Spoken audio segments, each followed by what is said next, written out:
What's the nature of your emergency?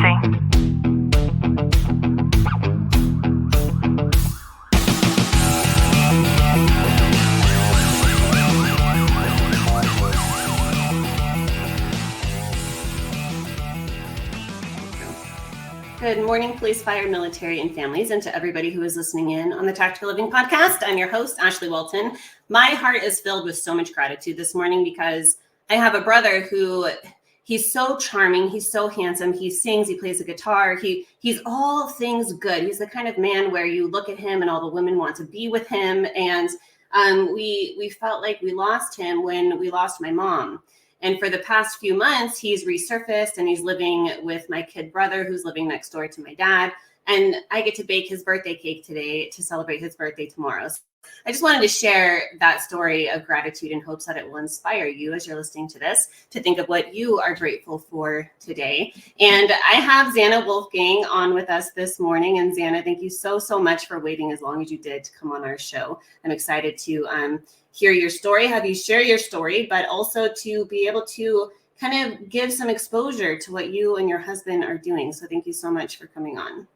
Yes, and speaking of grateful, I'm just so grateful to be here. And that actually kind of choked me up hearing you kind of say you were estranged from your brother, but you found your way back. That's really awesome. Yeah, thank you. Good morning, everybody. And we have some cool giveaways. So I have a JLab GoPro Air Pop wireless earbud, and I'm going to let you choose between the colors of pink, red, and black.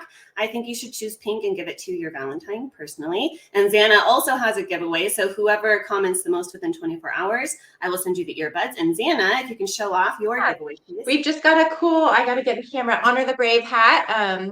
On the back, it says Honor the Brave. And what that is just truly about honoring those who serve. And there's a lot of heart behind what we do. And that is one representation of it.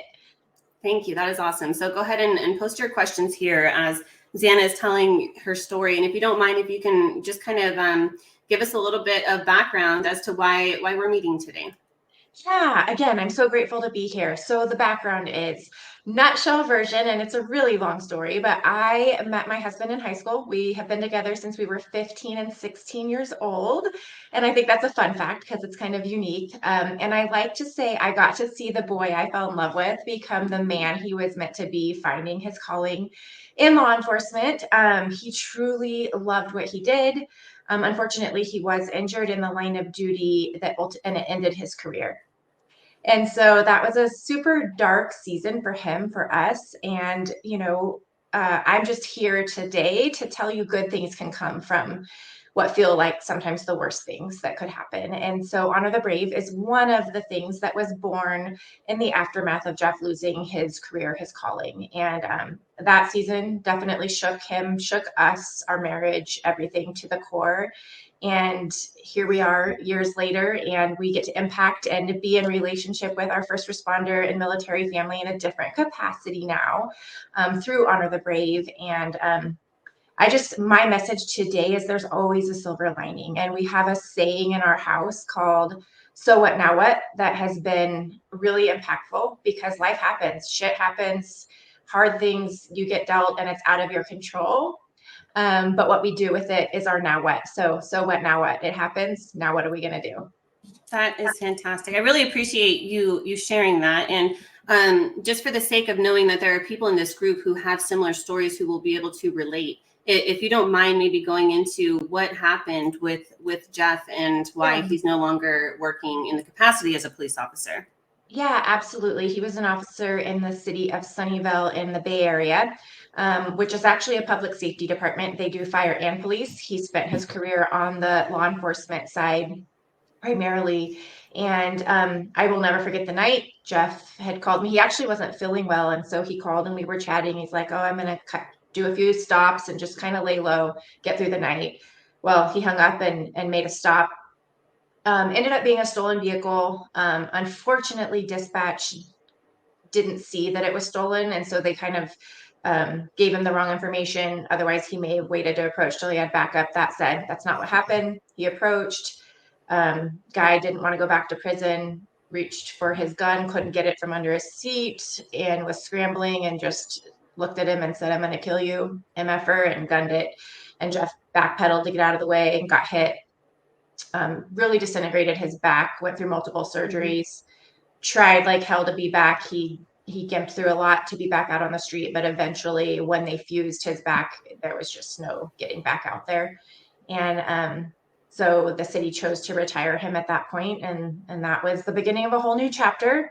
And like I said, it was a really dark chapter because he lost his purpose, and that's so key in life, I feel like. And so um walking through it, working through it, getting the help and the resources he needed, we needed. I would say the physical part was probably his least challenging part, though he still deals with ailments of that.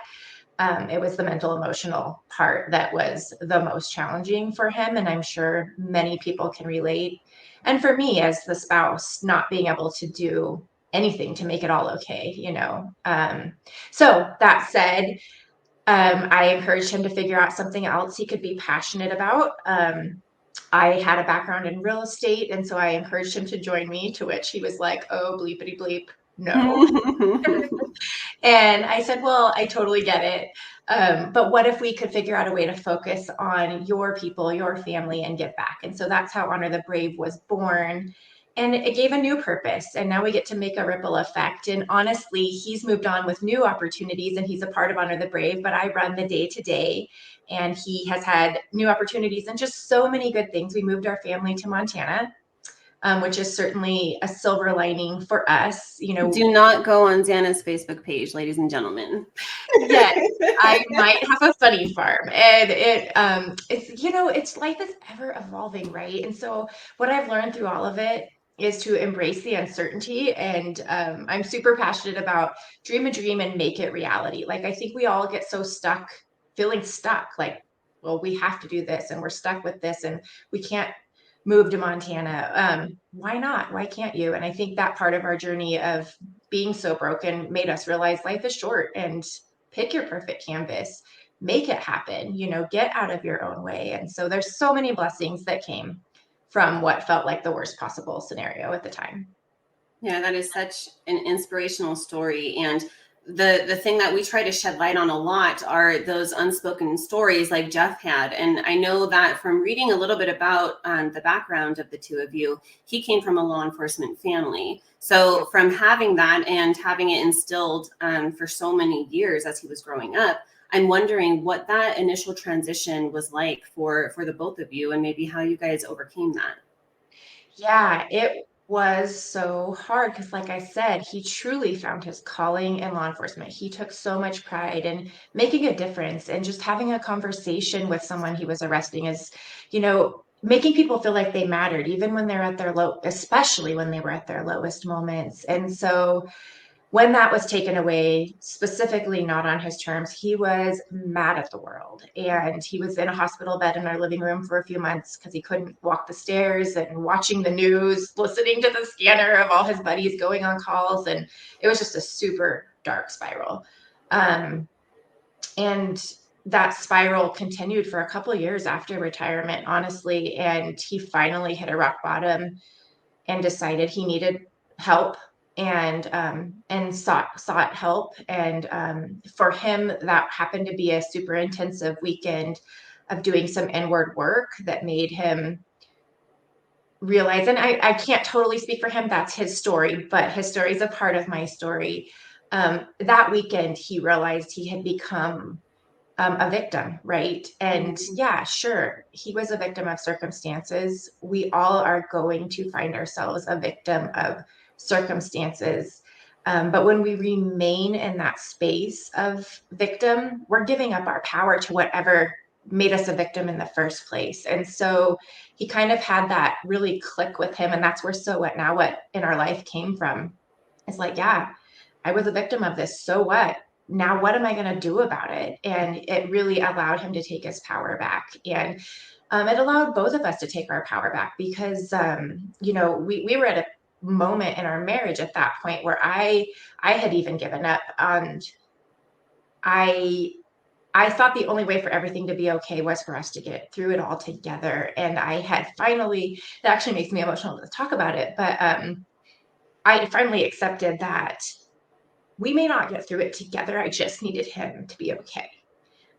for himself, for our kids. I mean, he had been my best friend since we were 15. Even myself, I found, as speaking to spouses who may be engaged here, I found out a lot about my own strength through that journey as well. And also that you can't help someone who doesn't want to help themselves. It's something we have to choose for ourselves. And so that said, we both did a lot of learning, a lot of growing, a lot of self-reflection. I think it's so easy to look out and point the fingers in any circumstances, whether it's losing your career, whether it's in your relationship. And I think our power lies in looking in and what we can be doing better. And if we're not happy with something in our life, what can we do to make it better? Because that is solely the only thing we have control over. And so both of us harnessing that was such a blessing. And, our kids watched us walk through it too. And we didn't sugarcoat it. And I'm so grateful for that because they're now 18 and 20 and amazing young men, but they know like,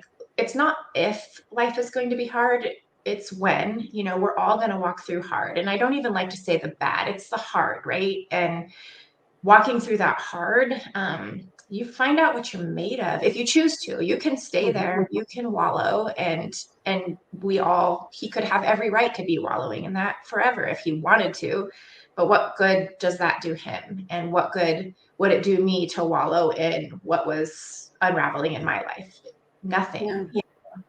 Very inspiring. Yeah, you're absolutely right. And Zanna, I really appreciate your vulnerability. And it makes me so proud as a woman to see another woman who did what she needed to do to get through such a hard time, not only for herself, but your heart was literally pouring all over your family, especially for your husband. So that's a really beautiful thing to see. And I'm wondering, well, I have two questions. Number one, what did Jeff do during that transition period of like, okay, I can't stay stuck like this? What were the tactical things that he did or that you guys did together in order to pull out of that? Yeah, absolutely. Well, again, mental, emotional help, right, in many capacities. But about a year after his surgery, not quite a year after his final surgery, I should say, the full fusion of his entire lower back and now his neck. If you were to look at him today, you would never know. Like, I know, I live with him, I know his ailments, but if you look at him, he's super smoking hot, physically just super fit. And that didn't come easy, right? He hired a trainer, and to really rebuild himself from the inside out. So obviously he had and will forever have back issues. But he couldn't tie his own shoes almost a year later. Like, it hurt to bend down and tie his own shoes. And a lot of people would have been very justified to sit on the couch. He had a medical retirement at that point, and be miserable. But he decided, okay, like, this is not working for me. So he hired a trainer who actually trained like pro athletes in our town that we lived in at the time in California. And they started working together day in and day out, and helped him build his core from the inside out to really support his back and stretch. And it was amazing to see him do the city retired him because they said he could never do the job again. And he was like, it was so great for him to walk back into the department, a year and a half later and be like, yeah, look at me. I could be here right now, but, I'm not, because you didn't believe I could get here, but here I am. And so he really took his power back physically, which also helped with the mental, emotional stuff in addition to other resources. So it takes a lot of strength and a lot of support to do that in a year and a half. Yeah, his mental will is phenomenal to me. Always has been. The guy, like, as kids, we could go to Cold Stone and he would choose not to have it. I'm like, how can you sit here and watch me eat this and not have it? So he's got a lot of mental strength, but he was broken. But he did eventually take that power back. And, that wasn't something the city or anyone paid for. It was expensive. And we chose to invest in him for him to take his power back. And I think sometimes we have to get over the dollars and do what we have to do to heal. Yeah, for sure. Whatever happened to the suspect? Oh, yeah, it's California. I So live in California, so yeah, I know. He's back out on the street. It was, three strike was still a thing. I don't even know. Is that even a thing there anymore? But it that's doesn't matter anymore. You can do whatever right. you want here. So he, at the time, so-called three strikes were there. It should have been a third strike. The guy had a rap sheet from like this thick, super violent dude. And he was literally back out on the street because it was, what is it, the SB, something had just passed where they were basically going to county jail instead of Hmm. the prison. And he knows this inside and out. I don't know it as well. That said, they had loopholes. They took the strike off the table, and he was literally back out on the street and rearrested before Jeff had his final surgery. So Ugh, I'm that sure he's back out again. that disgusts me. So tell me about Honor the Brave then. What do you guys do with Honor the Brave? Yes. So Honor the Brave. So as I mentioned, I had a background in real estate and we were honestly just scrambling to work with the skill set that we had post his retirement for our what was next, our now what. And so as we discussed, maybe him joining me in real estate. And like I said, he was like, I'm used to real emergencies, not your kind of emergencies. And I totally appreciated that. But we decided, none of you trust anyone, but maybe you can trust each other and we can build something special to give back. And so it began super local. At the time, we were still in California. And anytime a first responder or military, current or previously, we're going to buy or sell a home, and we worked with them as a realtor, we provided what we call Brave benefits. And what that looks like is 10% of the commission goes back to our first responders or military as a thank you for your service. And then in addition to that, we donate another 5% of the total commission to a charity that you guys choose that impacts first responders or veterans. And our hope with both parts of that is to create an experience of appreciation for you, but also a ripple effect with that charity donation, impacting more lives of our first responders and military. And then we have an active duty Marine who builds us these beautiful handmade wooden flags that we ship to our realtor partner to present to them at closing, that says thank you for your service, with gratitude, honor the brave, and then our partner name. So like I said, it began local. We're now nationwide. After moving to Montana, which is another blessing, right? We thought bigger than we ever would have thought. We realized people like us are moving everywhere. How can we make this impact greater? And so we were able to do that through amazing partnerships with realtors that we vet across the country that share that passion for serving those who serve. And a really good way to vet them is that they're willing to give up a part of their commission in addition to other things. I've become a really good stalker. So before I even reach out to a realtor, I kind of have an idea of, their passion for those who serve. So that's what we do now. Or like I said, I primarily run that now. Jeff helps me, here and there. He's the pretty face when we go to events and the heart behind what inspired it. But we've added some other layers of things and he's running that. And again, just things have blossomed and there's been so many blessings. So if you find yourself in a stuck, frozen, awful place right now, just know to keep walking through that hard, because so many good things can come if you keep walking. This is so cool. And I'm going to correct you because there's definitely two pretty faces walking into those events. And so basically, no matter where anybody is nationwide, if they're looking to buy a house or to sell a house and they're kind of in our sphere of influence, right, in this realm, they're able to contact you and then kind of do it in a way that any of us would want to do it, right? This is the way that we would want and encourage people to be able to kind of navigate through those big financial decisions. Absolutely. And it's bigger than real estate. That's just the tool we had.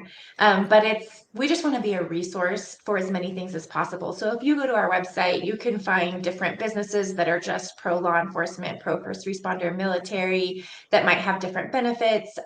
So again, just reach out if there's anything that we can support you in. And again, the charities are so great. I was so jaded kind of the ugliness towards law enforcement. And I'm reminded now every day how many people more people do than don't love our law enforcement. It's just not what we see and feel on the news and sometimes on the street when you're dealing with the ugly. But yeah, I have a pretty face, and then someone says, I can't see who wrote those, but I have a guess who did. Be nice to each other this morning. I know it's early. AB 109. That was the assembly bill. AB 109. Thank you. I Yeah, should so know this.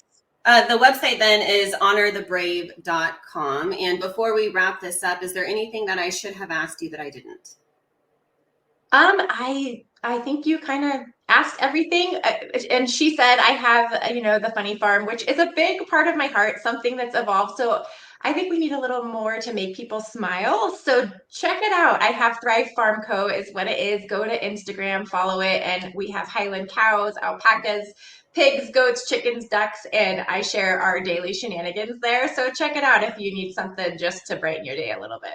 Yeah, and your everything you're posting, your photos and your videos, these cows are the kind that, because I use AI a lot, that you would swear that these were AI generated. They're just the most perfect, beautiful cow. That's why I had to completely click off of your page, because that's you're gonna think you need one. I know, I already do. Well, Zanna, thank you so much for joining us. If you guys have any questions, make sure to drop them down below. Whoever comments the most in 24 hours, I will go ahead and send you over your earbuds, and then Zanna will go ahead and send you over her incredible hat. So thank you all for joining us this morning. And Zanna, I'm excited because I know that you guys have more to come, and I'll certainly love to have you come back onto our show. So thank you. Absolutely, and thank you all so much for your time this morning.